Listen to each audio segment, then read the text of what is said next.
Dear students, today we will read Landscape of the Soul. The author is Nathalie Troy. I will not do the summary, but I'll cover the main points of the chapter with in-depth explanation so that it will be easy for you to answer the extract-based questions. The chapter is divided into two sections. यह chapter दो sections में divided है. पहला accept है. Accept मतलब extract, किसी बड़ी किताब से लिया गया थोड़ा सा उसका पार्ट, और जिस किताब से लिया गया है उसका नाम है landscape of the soul, ethics and spirituality in Chinese painting. Extracts में कोई चेंज नहीं किया जाता है, लेकिन यहाँ पर इस चैप्टर में थोड़ा सा इसे चेंज किया गया है.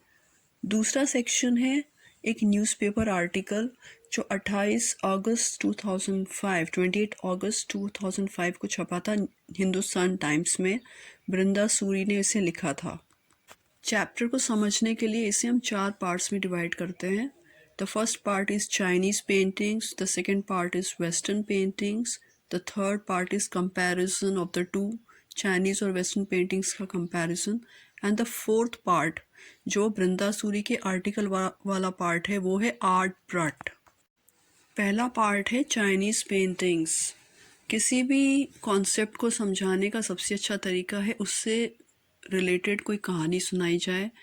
कोई अगर मॉरल वैल्यूज़ आपको सिखाना है तो कहानी सुनाइए, जैसे पंचतंत्र की कहानियाँ. ये सारे एनेक्डोट्स हैं. This chapter also starts with an anecdote.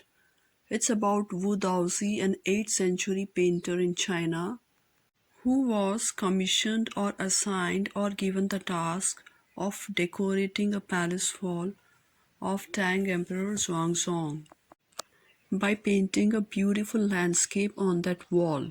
Wu Daozi को टैंग एम्परर, टैंग के सम्राट ज़ोंग ने काम दिया था. उनके महल की एक दीवार सजानी थी बहुत ही सुंदर लैंडस्केप सीनरी बनाकर. Wu Daozi finishes the task but hides the painting behind a screen. Wu Daozi painting तो बनाते हैं महल की दीवार पर उसके आगे एक पर्दा लगा देते हैं, ब्लाइंड लगा देते हैं ताकि कोई उस पेंटिंग को ना देख सके एम्परर के सिवा. एम्परर सम्राट dzong admires the physical beauty of the painting. बहुत देर तक सम्राट उस पेंटिंग को एडमायर करते रहे. एडमायर करना मतलब प्रेस करना, तारीफ करते रहे, इम्प्रेस होते रहे. बहुत ही सुंदर सीनरी थी, लैंडस्केप था, पहाड़, झरने, सड़क, लोग, सब कुछ उसने बहुत ही सुंदर तरीके से बनाया था. वू दाओजी ने आसमान, उसमें बर्ड्स, सब कुछ बहुत ही ज़्यादा मेस्मराइजिंग था, मुग्ध करने वाला था. पेंटर चाह रहा था कि एम्परर उसके पार देखे, पेंटिंग के पार देखे. उसके पार देखने के लिए उसके अंदर जाना था, और वू दाओजी ने एक बड़े से पहाड़ के फुट में यानी कि उसके तल में एक केव बनाया था, छोटा सा एक गुफा बनाई थी. वू दाओजी एम्परर को लीड करता है. Emperor is the leader. उसे उसके राज्य में कोई लीड नहीं कर सकता, but this painter leads him because this painting is his creation, the painter's creation, and only a creator can lead. सिर्फ एक क्रिएटर ही आपको बता सकता है उसके क्रिएशन के बारे में, और ये पेंटिंग वू दाओजी की क्रिएशन है. वू दाओजी बताता है एम्परर को कि इस केव के अंदर बहुत ज़्यादा स्प्लेंडेड नज़ारे हैं. स्प्लेंडेड का मतलब अमेजिंग, वंडरफुल, बहुत ही आकर्षक नज़ारे हैं. और इस केव के अंदर एक स्पिरिट रहती है. स्पिरिट का मतलब सोल, आत्मा. पेंटर क्लैप करता है और उस फुट के नीचे जो केव है उसका एंट्रेंस, उसका दरवाज़ा खुल जाता है. पेंटर अंदर चला जाता है, ही इज़ लीडिंग, लेकिन एम्परर अंदर जा नहीं पाता है. एम्परर अंदर जाए उसके पहले एंट्रेंस क्लोज हो जाती है, दरवाज़ा बंद हो जाता है, और एम्परर शॉक में आ जाता है. शॉक क्योंकि सिर्फ दरवाज़ा ही बंद नहीं होता, पेंटर का भी गायब हो जाता है, वो पेंटिंग गायब हो जाती है. दीवार पर न पेंटर का निशान तक नहीं रहता, उसकी पेंटिंग का एक डॉट तक नहीं रहता. That's another anecdote.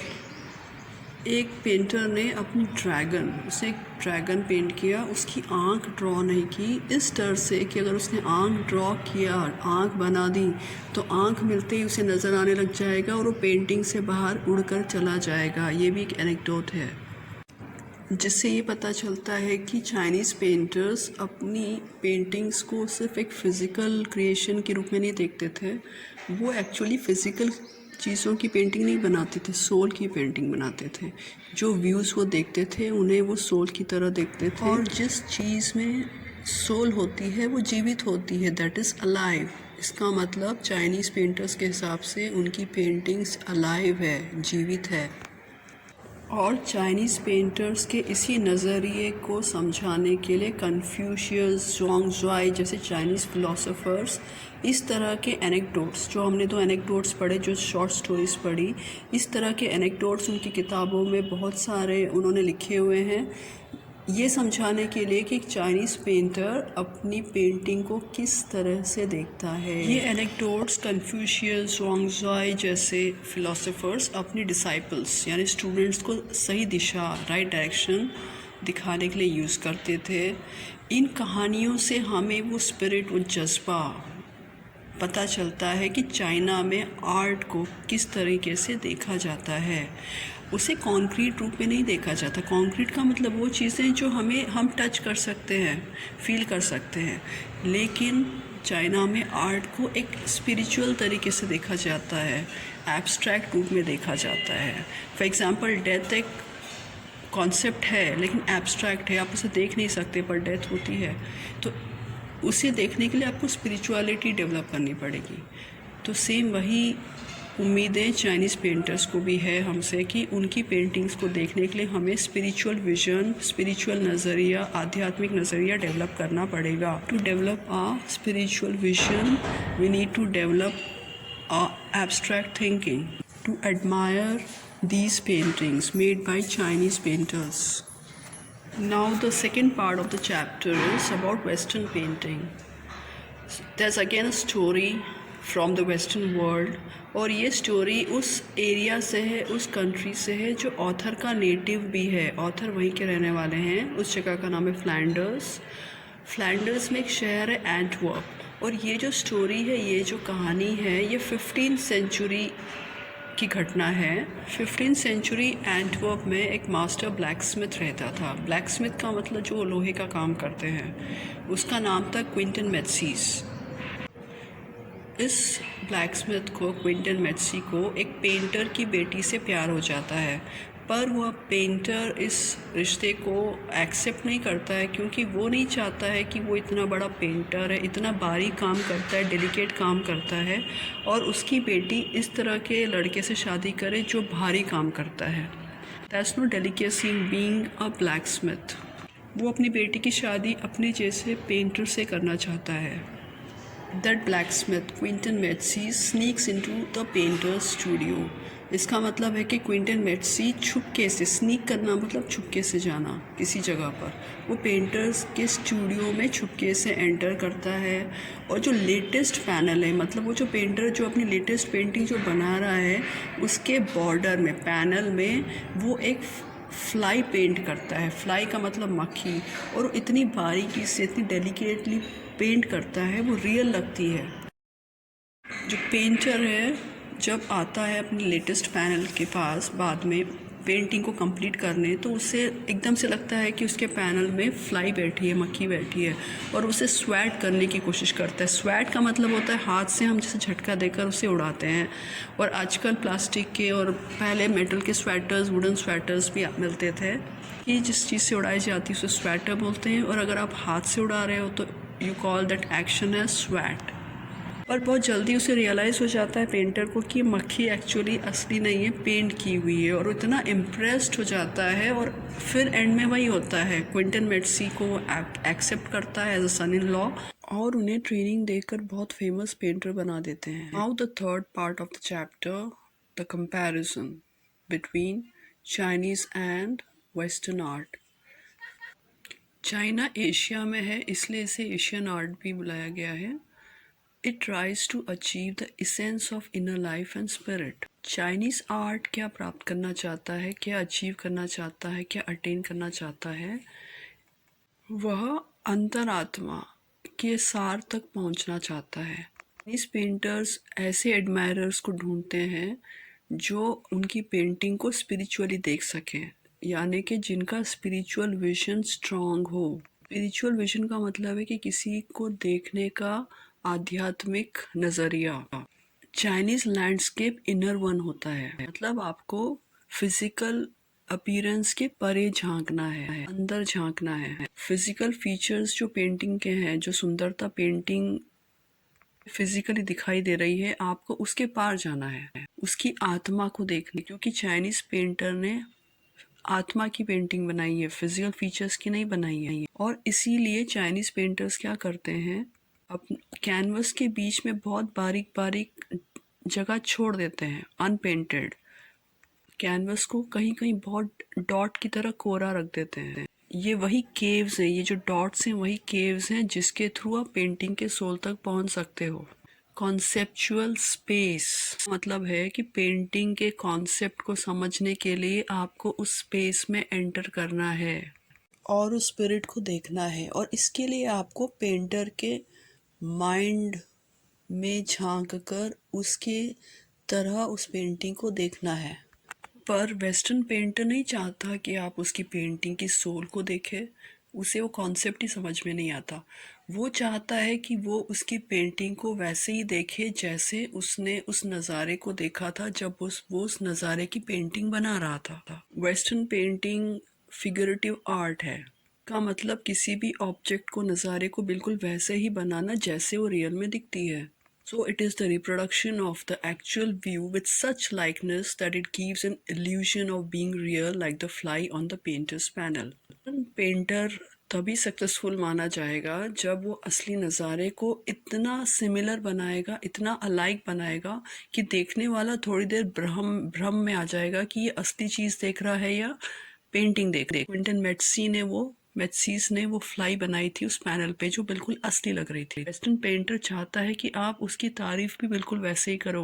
वो यही चाहता है कि आप ये कहो, आप ऐसे एडमायर करो कि देखो तुमने बिल्कुल एक्चुअल व्यू जैसा ही पेंटिंग बनाई है, जो पहाड़ तुमने बनाया है बिल्कुल असली लग रहा है, जो पेड़ तुमने बनाया है जिस एंगल से बनाया है ये बिल्कुल उसी एंगल में वैसा ही दिख रहा है। वेस्टर्न पेंटर का मकसद होता है, he wants to achieve illusionistic likeness through his painting.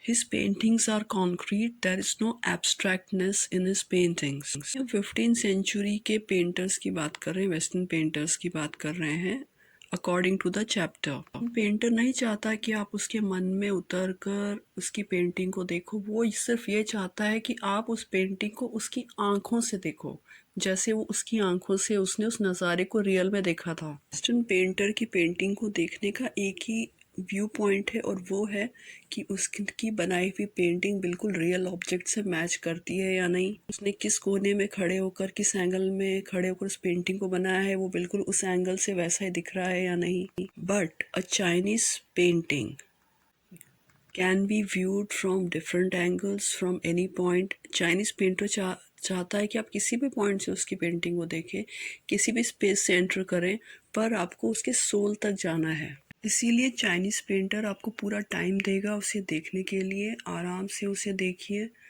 वो एक हॉरिजॉन्टल स्क्रॉल की तरह है। हॉरिजॉन्टल स्क्रॉल का मतलब होता है जैसे आप पेपर को रोल कर देते हो गोल, इस तरह की पेंटिंग्स भी पहले बनती थी।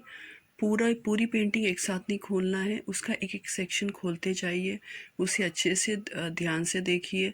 आपको नहीं पता होगा कि नेक्स्ट सेक्शन में क्या है, पहले सेक्शन को आप बिल्कुल अंदर उतार लीजिए। इसके लिए जो व्यूअर है, पेंटिंग देखने वाला है, उसका अपना पेस होता है, स्पीड से अपने हिसाब से उस पेंटिंग को देख सकता है। बिल्कुल वैसे ही जैसे आप कोई अच्छी सी डिश पहली बार खा रहे हो, उसका टेस्ट आपको अच्छा लगा है, पर आपको नहीं पता कि उसके नेक्स्ट बाइट में कौन सा फ्लेवर आने वाला है, खट्टा होगा या मीठा होगा या चटपटा होगा, क्योंकि आप उसे पहली बार खा रहे हो। लेकिन वो डिलीशियस है, बहुत ही टेस्टी है, और उसके टेस्ट को आपको फील करना है। This is Chinese painting.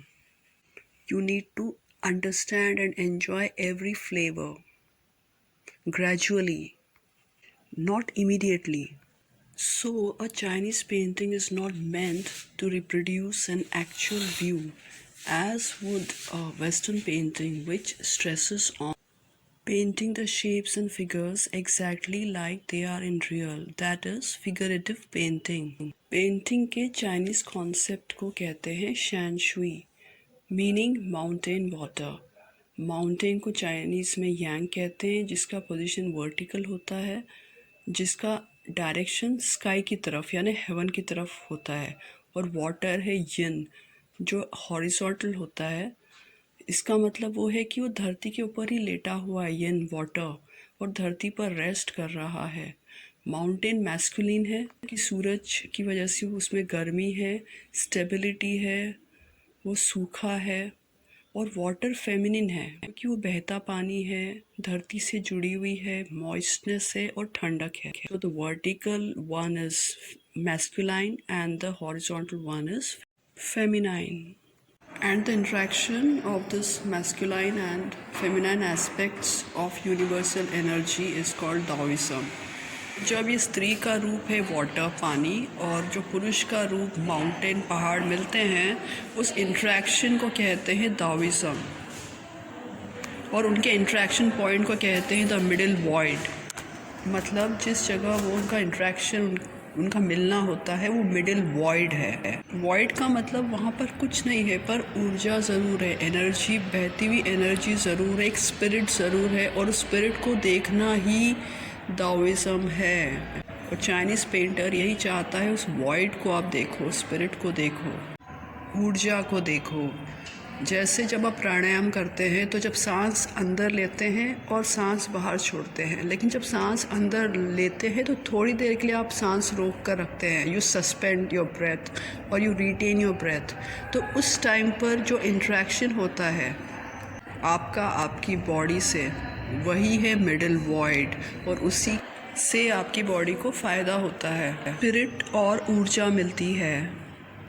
But the emperor could not see this middle void in Wu Daozi's painting, and therefore the painter led him into the painting, but he could not see the void, so he could not enter. किसी को lead करने को, रास्ता दिखाने को और उस रास्ते पर कैसे चलना, इस मेथड को ही दाओइज्म कहते हैं चाइना में।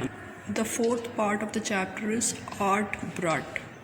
ये कॉन्सेप्ट डेवलप किया था फ्रेंच पेंटर जीन दुबोफे ने 1940 में।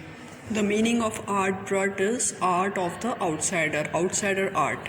ये आउटसाइडर कौन होते हैं?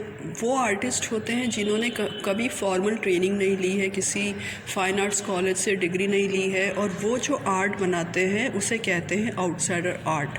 पहले इसे नापसंद किया जाता था, लोग इसे एक्सेप्ट नहीं करते थे, बट जीन दुबोफे ने जब इस कॉन्सेप्ट को डेवलप किया उसे पहचान मिलने लग गई, क्योंकि जो आउटसाइडर जो आर्ट बनाते थे वो बहुत क्रिएटिव होता था, वो बिना सीखे बनाते थे, तो अपने खुद के आइडियाज़ यूज़ करके बनाते थे।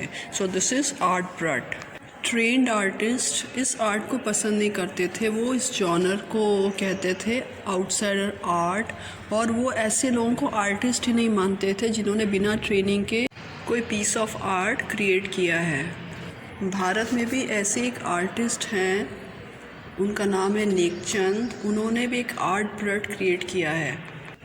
The rock garden of Chandigarh is a finest example of art brought. इस चैप्टर में आर्ट ब्रट नाम का आर्टिकल छापा गया है और ये बृंदा सूरी ने लिखा है, और एक्चुअली इसमें आर्ट ब्रट का एग्जाम्पल दिया गया है नेकचंद के रूप में। वो 80 साल के थे तब यह आर्टिकल पब्लिश हुआ था। एक UK United kingdom based magazine है जिसका नाम है रॉ विजन। रॉ विजन का मतलब जो अभी पका नहीं है, अनट्रेंड, कुछ नया। तो उन्होंने उस नेकचंद को फीचर किया था। फीचर का मतलब है कि उनके बारे में छापा था, और उनके रॉक गार्डन स्कल्पचर, चंडीगढ़ में उन्होंने जो रॉक गार्डन बनाया है, रॉक गार्डन, उसमें उन्होंने एक स्कल्पचर का मतलब होता है स्टैचूज़, मूर्तियाँ बनाई हैं, वुमन बाय द वाटरफॉल, और उसकी इमेज उन्होंने उस मैगज़ीन में छापी है। रॉक गार्डन में नेकचंद ने कोई प्रेशियस आइटम या महंगी चीज़ें यूज़ नहीं की है, स्टोन्स यूज़ किए हैं, वेस्ट आइटम्स यूज़ किए हैं, रिसाइकल्ड आइटम्स यूज़ किए हैं। उन्होंने इस रॉक गार्डन में जान डाली है, अपनी सोल देकर पूरी मेहनत की है उन्होंने इस रॉक गार्डन को बनाने में। जब बृंदा सूरी ने ये आर्टिकल लिखा उस टाइम पर यूरोप में नेकचंद के काम को एक्सपोज करने की प्लानिंग यूनेस्को बना रहा था, ताकि यूरोप के लोगों को भी पता चले कि इंडिया में भी आर्ट ब्रट है और बहुत ही सुंदर आर्ट ब्रट है। नेकचंद के लिए लोगों का उनके गार्डन में घूमना ही सबसे बड़ी खुशी है। ये इमेज देखिए, रॉक गार्डन स्कल्पचर है, और ये टूटी हुई बैंगल्स, चूड़ियों से बनाया गया है नेकचंद द्वारा। ये वेस्ट मटेरियल से बनाया है। टूटी हुई चूड़ियों में उन्होंने जान डाल दी है, इसे कहते हैं सोल डालना अपने काम में। और यही टाइटल है चैप्टर का, landscape of the soul. Thank you for listening.